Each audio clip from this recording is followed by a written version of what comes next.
right, we're back. Kandi Burruss and Loni Love. Kandi, are you in Chicago shooting The Chi? Yes. How's it? Yes. How many episodes? Congratulations! How many episodes are you Thank in of the you. new season? So far, 6. That's great. Are you loving it? Yeah. Yeah. Yeah.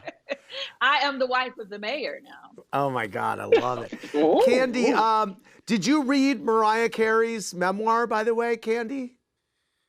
I haven't read the whole thing yet, but I heard that she mentioned me. Yeah, you're in it. That is dope. Yes. What? And to be even mentioned in Mariah Carey's memoir is like a big deal. That's Yeah, well, crazy. she had a very influential night with you and Debrat, right? Yeah, well, we went to her house to record the remix for Always Be My Baby. So that was like a fun night where we all were able to hang out with her and actually get to know her personality. Because at that time, you know, she was married to the head of the label, so she was kind of untouchable. So to be able to hang out with her and see how fun she was, and she's hilarious. Like, she's really funny, and it was a good time. Loni, we got a question wanting to know. Layla J said, I know you recently said Keke Palmer and Raven Simone would be great additions to The Real, but I'd love to know which Real Housewives could you see permanently joining your talk show squad? Oh, Kandi? I'm not just saying that because every time Kandi comes on the show, the ratings go up. She's always a boss. Yeah, and I could get free sex toys. So yes, Kandi Burruss, all that. I love it. Anyone in the audience have any questions for Kandi or Loni? Raise your hands if you do.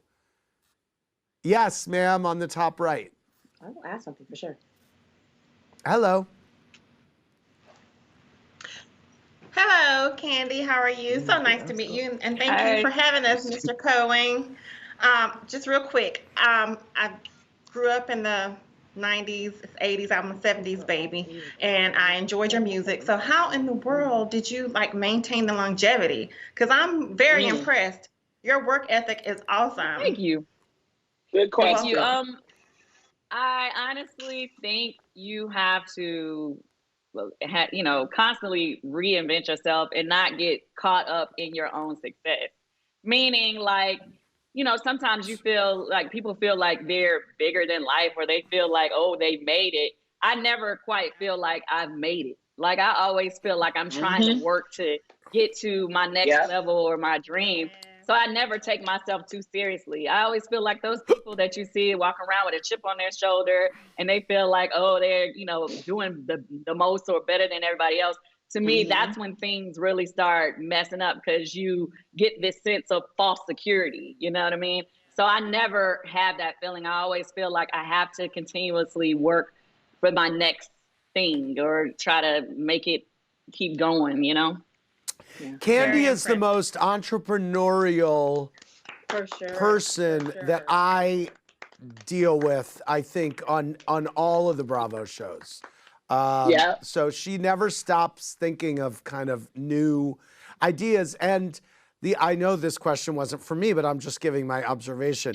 But I also just want to say one other thing that is my impression of you is you also don't seem to ever stop writing. Like you started as a songwriter, and that seems like something that you will always be. Am I right about that? I mean, like you are always writing, it seems like.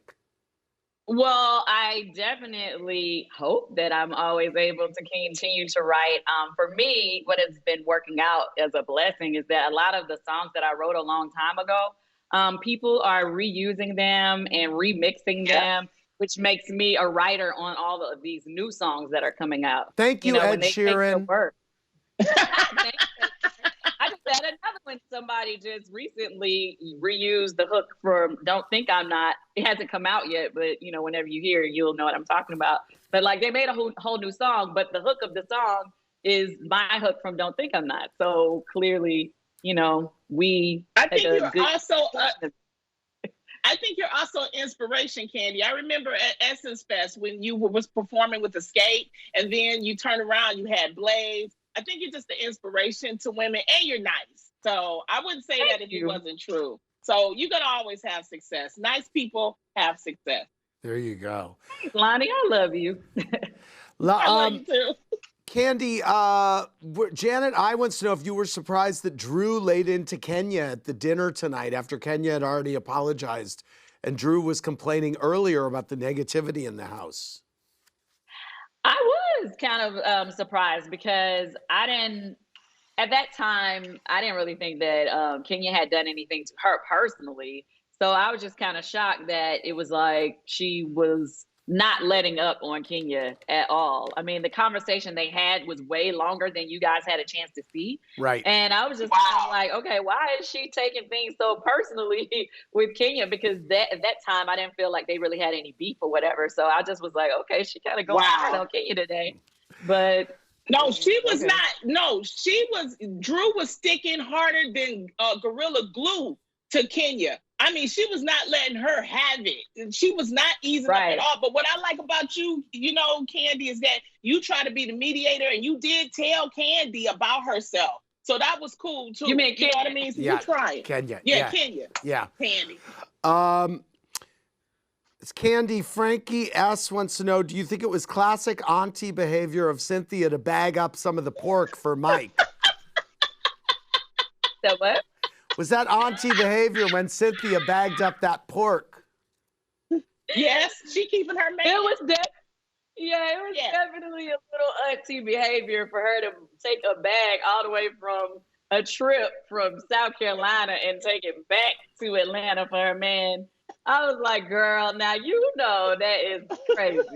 But that's how you keep them. That's how you keep them. She know what Mike like. Let her go bag it up. I'm mad at y'all talking about the aunties. Aunties rules. Ain't nothing wrong with being fly and old. Okay. I mean, they said I was auntie. And after I was sitting there looking at it, that house dress I had on was definitely auntie. I was like, oh. You was comfortable. Yes, that's my comfortable house dress. Yes. Oh. I don't mind wearing it to the store either, like for real. Oh, wait. It's like hello? Skillet? Hi, Skillet. No, Lonnie's here. I'll have her call you. Okay. Oh, Skillet's blowing up my phone. You know, he likes men. Oh, is that true? Oh, well, then I want to meet Skillet. Uh-huh. I'm going to the D.